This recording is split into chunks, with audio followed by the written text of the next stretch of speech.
Geelong and District Football League.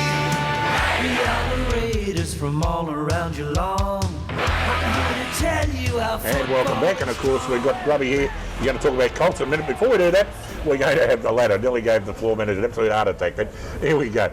Right on top of the ladder, no surprises, the Belfast still Panthers still sitting pretty up there, 12 wins, no losses at this stage. I don't know when they're going to lose a game, but there's a big one coming up in 2 weeks' time against the second place North Geelong Magpies out of the Keith Barclay Oval. It'll be a beauty that you want to book through Tech Attack. I tell you folks, you won't be able to get inside the ground. It'll be absolutely a massive crowd, followed by East Geelong, Werribee Centrals and Anarchy making up the final five, and then just outside the final five, Geelong West and Bannockburn, Thompson Tigers, Winchelsea Blues, Caride Eddles, the Belmont Lions, I think might have finished their season in 2013, and Inverleigh yet to open their account. So things travelling on very nicely at the moment, Grub. Yeah, they're going pretty well, actually.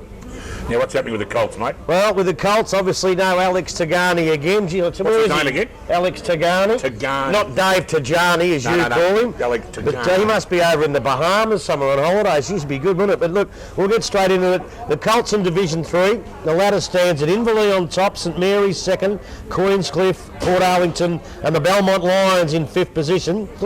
Just outside is North Shore, Mottawarri, Werribee Centrals, North Geelong and Belpost Hill. Now this week, the Belmont Lions, Cogsy's Belmont Lions take on your North Geelong Magpies. You're not even listening? I'm listening. Mottawarri take on Belpost Hill. Port Arlington take on Inverleigh. That's on a Sunday. St Mary's take on Werribee Centrals. That's also on a Sunday. I don't know if they'll make up the side, St Mary's. They'll be at church on a Sunday. Yeah.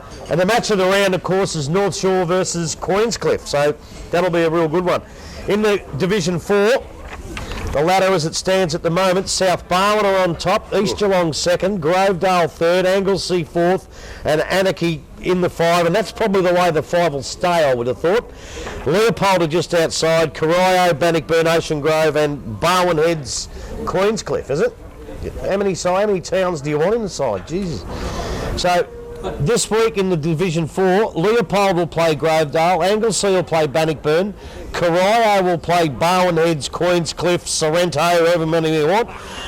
East Geelong will play South Barwon on Sunday. That will be the match of the day. And Ocean Grove will take on Anarchy, and that's also on a Sunday. And that'll do for the Colts this morning, and hopefully we'll get Dave Tajani back next week. What's his name? Alex Tagani. Tagani, that's it.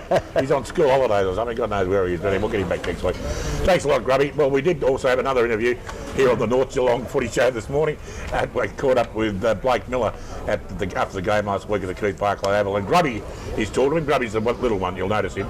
I'm joined at the moment out of here at the Keith Barclay Oval by two of the main participants in today's game against Werribee Centrals. We've got the coach, Jeff, and we've got Blake Miller. We'll go to you, Jeff, first. Been a pretty tough year, but you've had a couple of good runs in the last 2 weeks. Yeah, definitely. We've obviously, Blake Miller and Blake Podner are under 18 eligible, but they play seniors all year, and Blake unfortunately got a knee injury. We're lucky enough to have had him for 2 weeks while he gets his fitness back, and he's been exceptional. He kicked 8 last week and 7 this week, but I think it's what he does for our structure and the class of footballer that he shows us that he is what makes the biggest difference, and so we're very rapt to have him back, and the difference is showed on the scoreboard. But just talking about that, like I did watch the game, he stayed up the forward line most of the day, so it was a pretty good team effort to actually get the ball down to him. Absolutely. We've been working really hard on our structures regardless of who's in the side.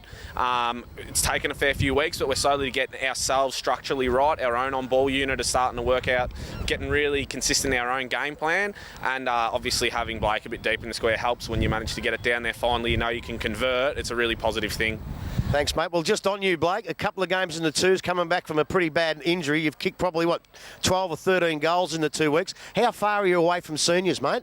Well, talking to the coach last night, hopefully I'll be back next week. Take on Belmont Lions out there, so yeah, hopefully I'll be back and fitness is up, so hopefully I'll get in. And do you prefer coming back through the 18s rather than the seconds? Because I know you've played a lot of 18s footy. Yeah, it's always good to come back and play down under 18s. I'd rather play with 18s boys and up through the 2s. Just get me fitness up, better myself, and hopefully be good to go with the 1s next week. Well, Burner Werribee Central's, Blake, I'm glad you didn't play against our seniors today. But in all honesty, we hope you get back real soon, because obviously North Geelong are a chance for the flag, mate. Yep, they are. Been real good this year. Got some of our players back from a couple of years ago. Looking good. structures are good, so hopefully we can get it done this year. Good on you, mate. Look, all the best. I hope you come back pretty quickly. And Jeff, all the best for you blokes, and hope you win a few more games towards the end of the year in the Colts. Thank you, guys. Cheers. And welcome back. Good interview there with Grubby and Blake Miller from the North Geelong Footy Club. Before we go any further, I've got a cheerio I've got to send. I met a young man and his lovely mum through the week. Came into my office and watches the show. His name is James Pereira, and James goes to the Leopold Primary School. He's in grade 5, and he said, Dick, will you say hello to me and all my mates, and including his girlfriend as well. He's had a couple of girlfriends, he's told me, completely in confidence too. Grubby, so that won't get out any further now, will it? No. But James and your mum, good to see you through the week, and I hope you're enjoying the show. James Pereira from the Leopold Primary School. Well, the big game on this afternoon, it is the 94.7 match of the day. It is the Cry Devils out at the Devils Playground, and they take on the Geelong West Cheetahs. I'll start with you, Eric. The 94.7 match of the day, it's a good one. Absolutely, it'd be a huge game for Geelong West, Dick. The win last week was probably what they needed, although they didn't do it that well. And they're probably playing finals type football for the next 6 games. They really almost got a final every week because that's where they want to play. Cryer disappointed last week versus Thompson. My hope is that they don't drop players back. They're third in the reserves to pump that team up, and Grubby, that would be disappointing. I don't think Karaya would do that, but I think everything to play for with West today. Yeah, well, I tell you what, it'd be a silly thing to do because they've got a lot of kids going there. They've had a pretty good year, Karaya. They've been up and down. They've had some pretty good games, pretty good quarters, and I think they'll really want to put 4 quarters together. And out there, they can nearly topple West. That's a probably good point. It'd be very close. I suppose the other factor really, West only out of the 5 on percentage at the moment. A win today mightn't get them in a panicky win, but by gee, it'll keep them very close to Well, they won't get them in, but they can't afford to lose it. I can tell you that much. They cannot afford to lose it. So you both reckon that probably Geelong West? Well, I'm going to go for West, but out there you just never know. You never know, do you? Because it's a tough gig out there at the Devils Playground. They have been known to pull off some surprises just when you think that they're an easy target out there, and they're just likely to make it a hard game for the West Cheetahs, and they really need to win this one. So they're travelling along the right at the moment because they do need to win the game to make the final 5 this year.